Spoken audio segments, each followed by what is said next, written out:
made it. And we bought this banana Kit Kat flavor. So I haven't tried this one yet. So when we go around Japan, we'll try to find different flavors of Kit Kat. And we'll see how they taste. You have a lot of catching up to do. They have other ones like melon, cantaloupe. They had it here too? Yeah.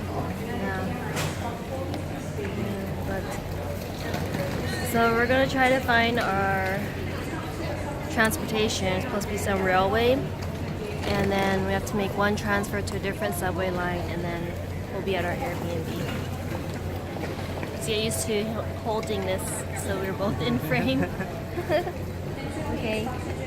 Sounds good. Yay! We made it through customs and immigration. It took probably like an hour. It took a long time. Yeah. I'm tired. Yeah, so let's go to our Airbnb. Onward.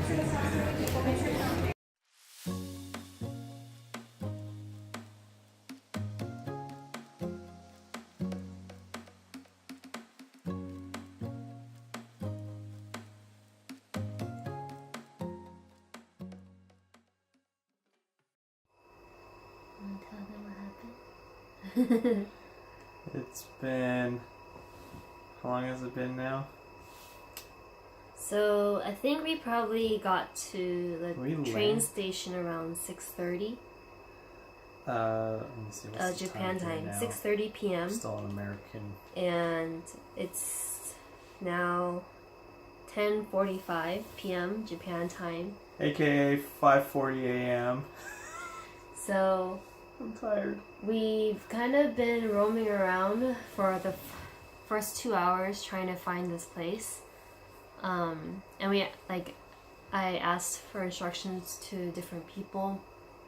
So there was one guy who was like one gentleman who was probably in his like mid 50s or something. Yeah, probably. Yeah, so he was helpful in trying to figure out what where our Airbnb was, and apparently for some reason the address listed on like the posting for the Airbnb was incorrect, but then I guess a more accurate address was given to me later on. So we're trying to find the place off of these two addresses, but the first address actually led us to, I guess it was like a male gay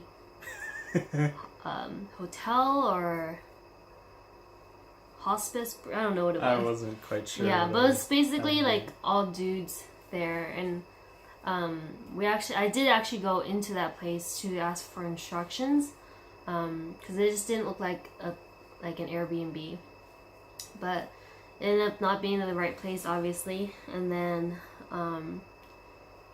he tried to help us again, and we ran into like these group of like kids, probably our age or maybe teenagers, who looked up the second address and pointed us into the general direction where our Airbnb was.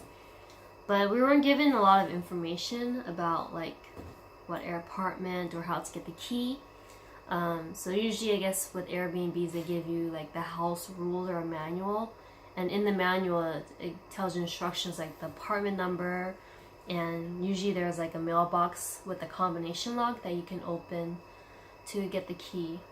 And that wasn't in the manual. But anyways, before all that, we ran into this couple, middle-aged couple, who was looking up that second address again, and they actually tried to led us to the same area we were, and in the end they called their friend. Yeah. Who? What was it? He owned. Yeah, so he's a host of he has his own Airbnb that he hosts, and then he tried to call customer service to, I guess, figure out if this place even existed, because we had the address but we had like no apartment number or anything. And so at this point I was getting kind of worried that we were getting scammed. Yeah.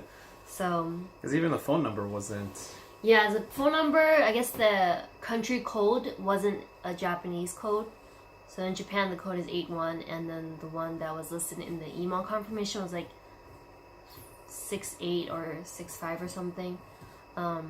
So they couldn't call the girl either because it wasn't a Japanese number. So he ended up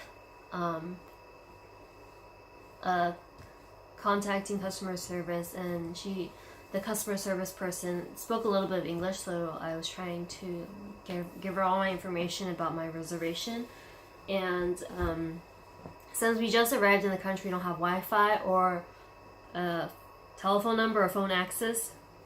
So the first couple that we ran into, they actually lived nearby, like probably a 5-minute walk. So we walked over to her house, and she invited us in to use her Wi-Fi, which is super nice of her. And their friend came along. In the meantime, he was trying to contact and get all the information we needed about what apartment number and how to get the key. And so, yeah, so he was on the phone with the people for a while, and the wife of the couple like served us tea and snacks while we were waiting. Good snacks. Yeah, so in the end, the customer service person was able to get the information, and so they walked with us all the way back. Probably because they were curious, and like they felt really bad for us that like we've been wandering around for 2 hours, and now essentially 4 hours without our Airbnb because we didn't know how to get in. So this is my first time experiencing or working with Airbnb, or not working with, but reserving a place with Airbnb, and I'm not really sure if it's not a very good first impression for me. Yeah, I don't know. I stayed on one last month, and that one seemed to go off without a hitch. There's a lockbox where the key was, code was given, so all that worked out well. So I don't know. I guess if the host knows what they're doing, provides all the info, then makes it go a lot smoother. Yeah. But this time, I guess we were lacking a little bit of information from them. Yeah, so when we got to the place, after we got the apartment number and information about the key box, we were confused of where the key box was. So, but eventually we found it. It was like on the first floor, not by the door. Looked like it was a mail. Yeah, it's like a mailbox. A mailbox with a combo lock on it. Yeah, so... And then the combo didn't work. So the wife was trying to dial the numbers in, but it didn't work. So she ended up borrowing a pen from Eric and like fishing it out.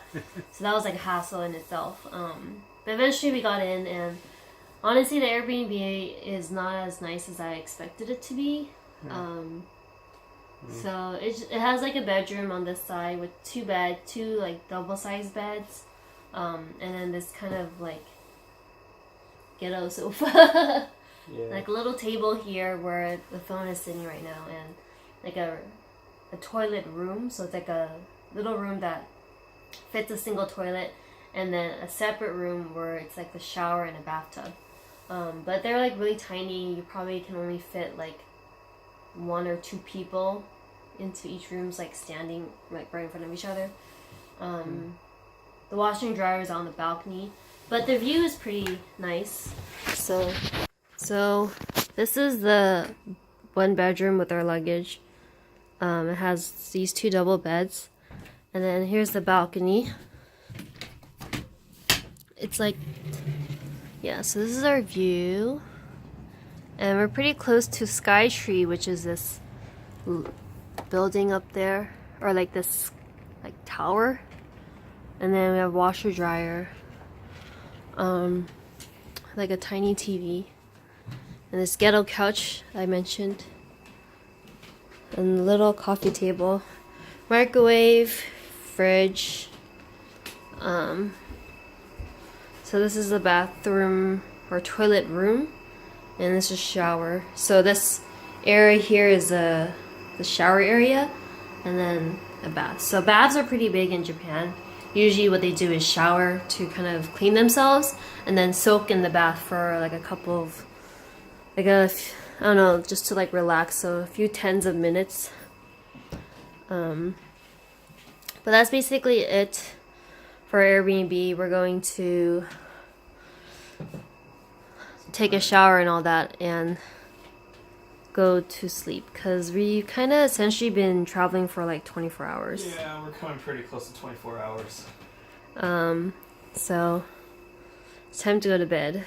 And tomorrow, we're going to hit up the main city of Tokyo and look at places like Shinjuku, Shibuya Crossing, which is like the big, you see in like Fast and Furious 3, the crosswalk with lots of people, and they have like the Hachiko statue, which is like the dog statue. There's a story where like the dog waited for his master to come back, but his master got into like an accident one day, and so the dog died waiting for him.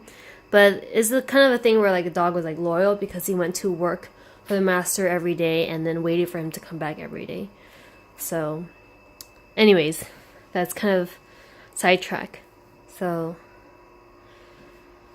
yeah. So good night. Good night. I'm so tired. We'll see you guys tomorrow.